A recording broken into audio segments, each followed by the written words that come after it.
আসসালামু আলাইকুম ওয়া রাহমাতুল্লাহ। ইন্নাল হামদুলিল্লাহ আল্লাহুম্মা সাল্লি ওয়া সাল্লিম আলা নাবিয়িনা মুহাম্মাদ। সম্মানিত আল্লাহর মেহমানবৃন্দ, আমরা আজকে অষ্টম ক্লাস শুরু করব। তার আগে একটি গুরুত্বপূর্ণ বিষয়, যে মূলত আল্লাহর মেহমানদের জন্য, আপনাদের জন্য তো আমাদের এই আয়োজন, এই ব্যবস্থাপনা।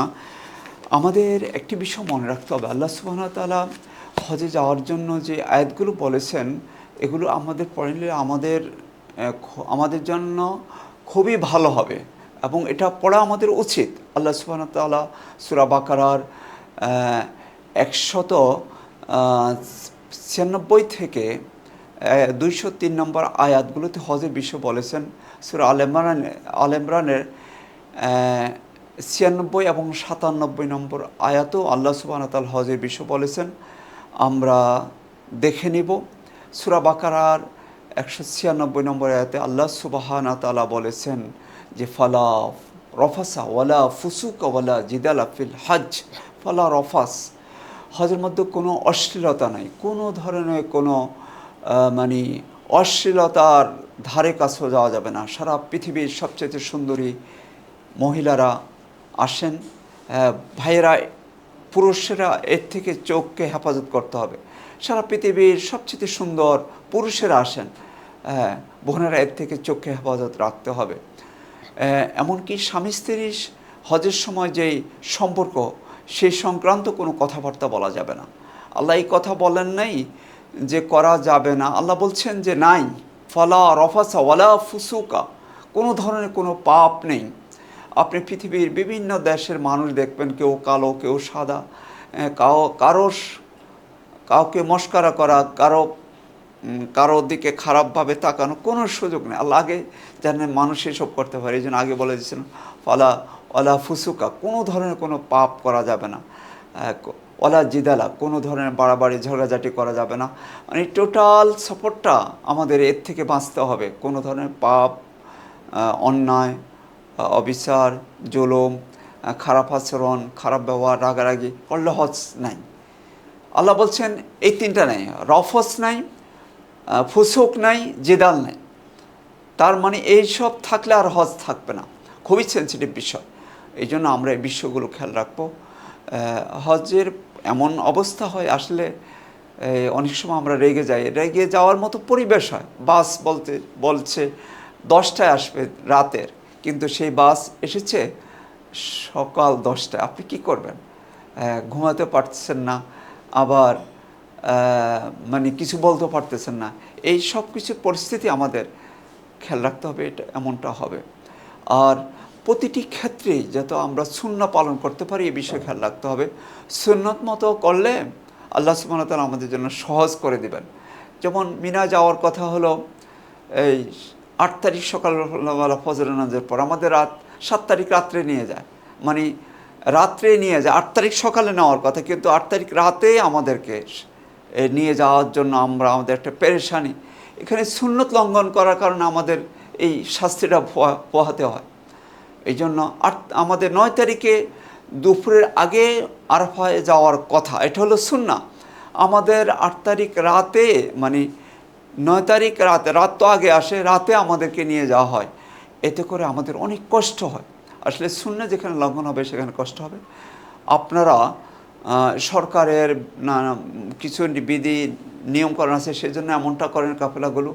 আসলে সরকার বলেন আর বেসরকার বলেন, দল বলেন, মুআল্লিম বলেন, আল্লাহ রসুল সাল্লাল্লাহু আলাইহি ওয়াসাল্লামের যে সুন্নাহ, এইভাবে যদি আমরা হজ করতে পারি, এটা আমাদের জন্য সহজ, আমাদের জন্য পেরেশানি কম। যারা করতে চান বিশুদ্ধভাবে হজ উমরা, ইনশাআল্লাহ আমাদের সাথে যোগাযোগ করলে আমরা আপনাদেরকে গাইডলাইন দেব। আলহামদুলিল্লাহ বেশ কিছু গ্রুপ আছে যারা বিশুদ্ধভাবে সকালবেলা মিনায় যান এবং সেখানে জোহর, আসর, মাগরিব, এশা, পরদিন ফজর 5 ওয়াক্ত নামাজ পড়ার জন্য তারা সেটাই করেন এবং আরাফার ময়দানে যান 9 তারিখ সকালবেলা।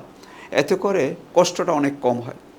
তো দর্শক শ্রোতা, আমরা বলছিলাম যে একটি শব্দ আর মাধ্যমে আমরা কমপক্ষে 15 পারা পড়তে পারবো। তার আগে একটি গুরুত্বপূর্ণ বিষয়, উচ্চারণের পার্থক্য, এটা আপনাদেরকে পড়ায় দিলে ভালো হবে। একটু পড়ায় দিচ্ছি আমি, আপনারা এটা আমার সাথে বলুন। উচ্চারণের পার্থক্যটা খুবই গুরুত্বপূর্ণ, আমরা সবাই পড়ি। বা বি বু ওয়া উই বু, বা বি বু ওয়া উই বু, বা বি বু ওয়া উই বু। তারপরে তাতিতু ত তুই তু, তাতিতু ত তুই তু, তাতিতু ত তুই তু। তারপরে হা হি হু হা হি হু, হা হি হু হা হি হু, হা হি হু হা হি হু। এরপরে ল লুই লু মোটা, দা দি দু, ল দুই দু, দা দি দু, ল দুই দু, দা দি দু। এরপরে ক কি কু কা কি কু, ক কি কু কা কি কু, ক কি কু কা কি কু। তারপরে ইয়া ই ইউ আ আই উ আ ই উ, ইয়া ই ইউ আ আই উ আ ই উ, ইয়া ই ইউ আ আই উ আ ই উ, ইয়া ই ইউ আ আই উ আ ই উ। তারপরে সা সি সু, সা সি সু, স সি সু, সা সি সু, সা সি সু, স সি সু, সা সি সু, সা সি সু, স সি সু। সর্বশেষ জিম জা জি জু ও রি রু রা রি জু ঝা ঝি জু।